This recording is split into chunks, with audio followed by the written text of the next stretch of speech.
तो आज के इस वीडियो लेक्चर में हम जो आपका पेपर डिस्कस करेंगे ये ऑटोमेटिक कंट्रोल सिस्टम का पेपर है।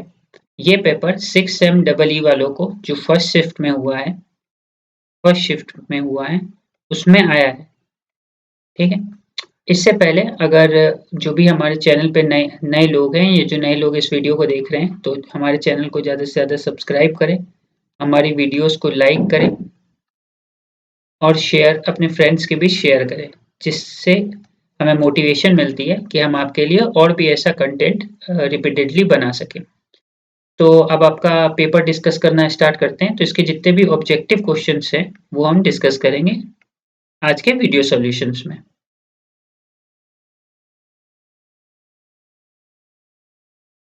तो डिस्कस करना हम स्टार्ट करते हैं।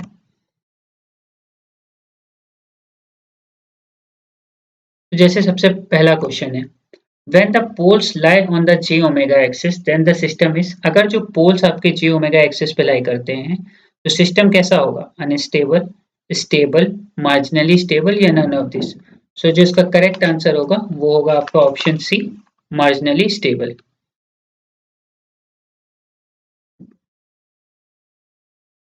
Question number second, the difference between the output and the input in the steady state is defined as the होगा कि जो डिफरेंस होता है आउटपुट और इनपुट के बीच स्टेडी स्टेट में, उसको क्या डिफाइन किया जाता है? उसको मतलब उसका नाम क्या होता है बेसिकली? तो आपका ऑप्शन ए है ट्रांसफर फंक्शन, ऑप्शन बी है डैम्पिंग फैक्टर, ऑप्शन सी है स्टेडी स्टेट एरर या ऑप्शन डी है ऑल ऑफ द अबव। तो करेक्ट आंसर होगा आपका option C, steady state error.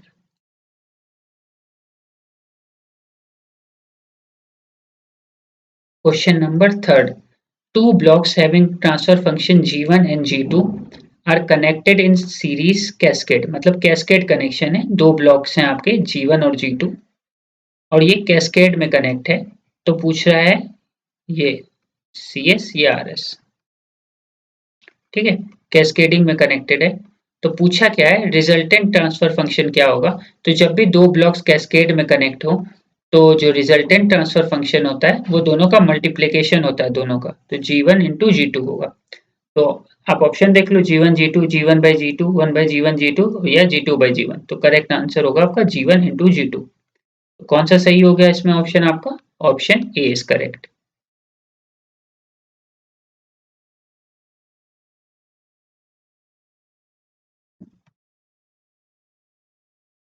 Question number 4, tachometer is a device that converts. तो tachometer device होता है जो क्या कन्वर्ट करता है आपका मैकेनिकल एनर्जी को इलेक्ट्रिकल एनर्जी में, इलेक्ट्रिकल एनर्जी को मैकेनिकल एनर्जी में, बोथ ए एंड बी या डी नॉन ऑफ दिस।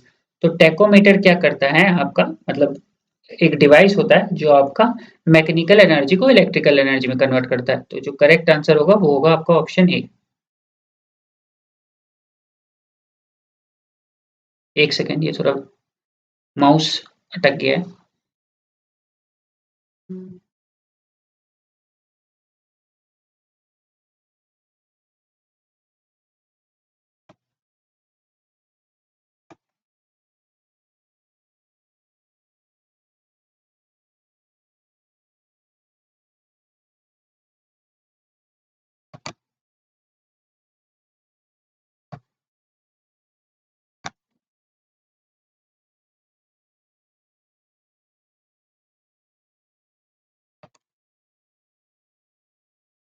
तो क्वेश्चन नंबर 4 का जो करेक्ट आंसर होगा वो होगा आपका ऑप्शन ए। क्वेश्चन नंबर 5 पे आते हैं। The Laplace transform by the first integral of F T with respect to time is. Option A है एफ एस, बी है F S plus one, C है एफ एस बाई एस या D है S F S. तो first integral of F T लिखना है with respect to time. तो जो इसका first integral of F T होगा विथ रिस्पेक्ट टू टाइम, तो करेक्ट आंसर होना चाहिए आपका option C, which is F S by S.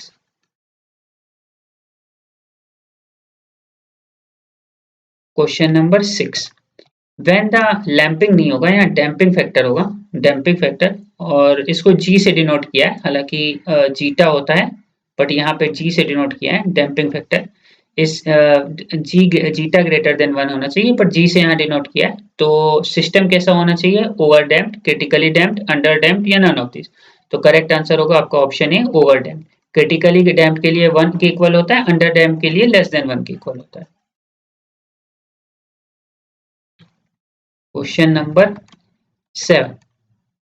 The open loop control system is one in which the control action depends on the input signal, independent of the desired output, depends on system variables, या D depends on system size। तो जो इसका correct answer होना चाहिए आपका option B होगा, independent of the desired output। Open loop control system is one in which जो control action होता है आपका इंडिपेंडेंट होता है डिजायर्ड आउटपुट के। Question number 8. Which of the following is the example of open loop control system? तो इसमें कौन सा एग्जाम्पल होता है ओपन लूप कंट्रोल सिस्टम का? ऑटोमेटिक टोस्टर, ह्यूमन आई, मेटाडाइन या वार्ड लियोनार्ड कंट्रोल सिस्टम। इसका जो करेक्ट आंसर होना चाहिए वो होगा आपका ऑप्शन ए, ऑटोमेटिक टोस्टर। ये आपका ओपन लूप कंट्रोल सिस्टम का एग्जाम्पल होता है। Question number 9. The AC servo motor is basically option A universal motor, option B capacitor motor, option C two phase induction motor या D three phase induction motor. तो जो आपका AC servo metre होता है वो कैसी मोटर होती है ये पूछा हुआ है आपका। तो इसका जो करेक्ट आंसर होना चाहिए आपका ऑप्शन सी होगा, जो कि होता है to phase induction motor. Question number 10. If a zero appears in the first column of the root table, the system is। तो अगर लिखा है कि फर्स्ट कॉलम में अगर जीरो अपीयर कर रहा है, ध्यान रखिएगा, तो अब ये डिपेंड करता है कि जीरो कहाँ पे अपीयर कर रहा है, ठीक है। तो इसमें एक चीज जो गारंटी है, सिस्टम कभी स्टेबल नहीं हो सकता, ठीक है। अब या तो वो मार्जिनली स्टेबल होगा या अनस्टेबल हो सकता है। ये डिपेंड करेगा कि वो जीरो जो है किस मतलब कहाँ हो रहा है, ठीक है, कौन सी रो कौन सा जो है कहाँ पे जीरो हो रहा है, इसकी पोजीशनिंग काफी डिपेंड कर रही है। तो फर्स्ट कॉलम में लेकिन किस प्लेस पे, तो उस पर डिपेंड करेगा। लेकिन अगर सिर्फ ये पूछा है if A zero appears in the first column, तो वो सिस्टम मार्जिनली स्टेबल भी हो सकता है और अनस्टेबल भी हो सकता है, डिपेंड करेगा कि वो कहाँ पे हो रहा है, ठीक है। तो इसी वजह से इसका ऑप्शन ए भी सही हो सकता है और सी भी सही हो सकता है। ये डिपेंड करेगा कि आपकी जो राउथ कैरेक्टरिस्टिक इक्वेशन है वो कैसी है। तो अब तो इसमें स्टेबल नहीं होगा, ये चीज गारंटी है। तो इसीलिए यहाँ पे मार्जिनली स्टेबल या अनस्टेबल हो सकता है।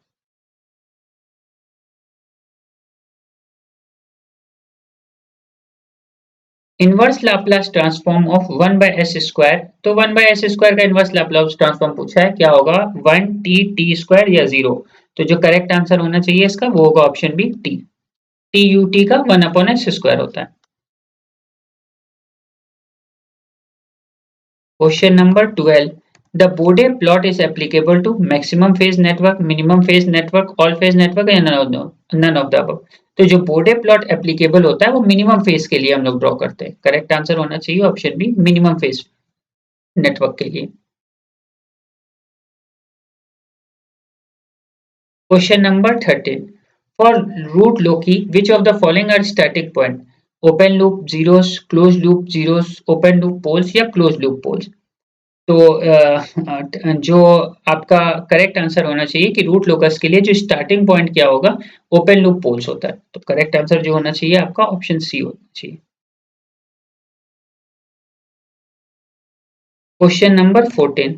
The resolution of potentiometer should be infinity, very high, low या जीरो। तो पोटेंशियोमीटर का जो रेजोल्यूशन होना चाहिए वो कैसा होना चाहिए? तो देखो अब आइडियल तो लिखा नहीं है, तो इसलिए जो आंसर होना चाहिए वो आपका वेरी हाई होना चाहिए। तो करेक्ट आंसर जो होगा इसका वो होगा आपका option B.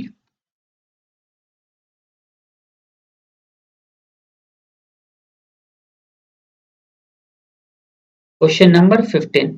The input to a controller is always error signal, sense signal, servo signal या any of the above.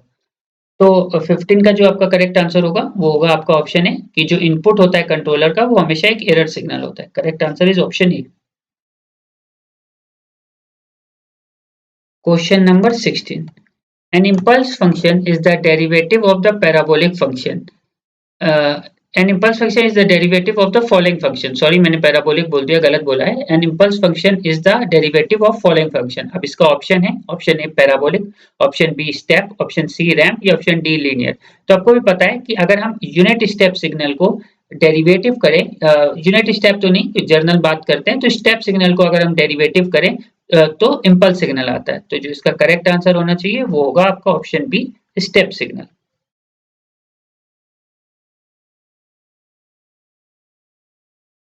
Question number 17, which of the following techniques provide quick transient and stability response? तो quick transient और stability response चाहिए तो कौन सी technique हम use करें? Nyquist criteria, बोर्डे plot, roof locus नहीं root locus, या नन ऑफ द अबव। तो करेक्ट आंसर जो होगा आपका ऑप्शन सी, रूट लोकस होना चाहिए इसमें। Question number 18, feedback increases system. तो फीडबैक क्या इंक्रीज करता है? गेन, सेंसिटिविटी, स्टेबिलिटी, या ऑल ऑफ दिस। तो जो फीडबैक होता है आपका हमेशा स्टेबिलिटी को बढ़ाता है, ठीक है। गेन को तो डिक्रीज करेगा, स्टेबिलिटी को बढ़ाएगा। तो करेक्ट आंसर होना चाहिए आपका ऑप्शन सी।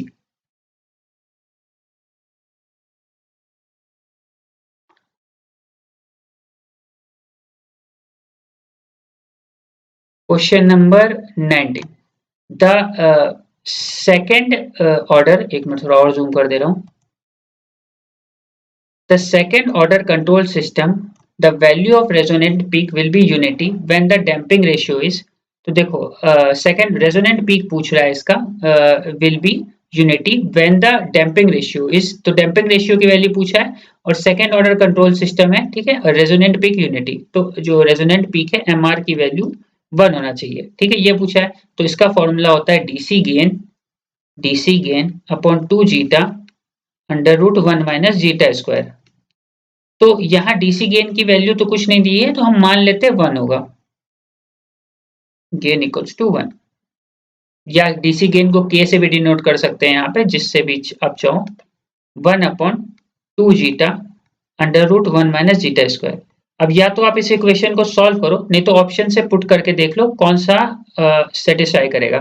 तो सपोज करो मैं 1/√2 अगर यहाँ पुट करके देख रहा हूँ, तो जीटा की वैल्यू 1/√2 पुट करो, तो 2 into 1/√2 into under root of 1 minus 1/√2 का स्क्वायर विच इज 1/2। तो क्या आएगा? 2 इंटू 1/√2 इंटू 1/√2। तो क्या आ गया? 2 इंटू 2, ये 1 हो गया।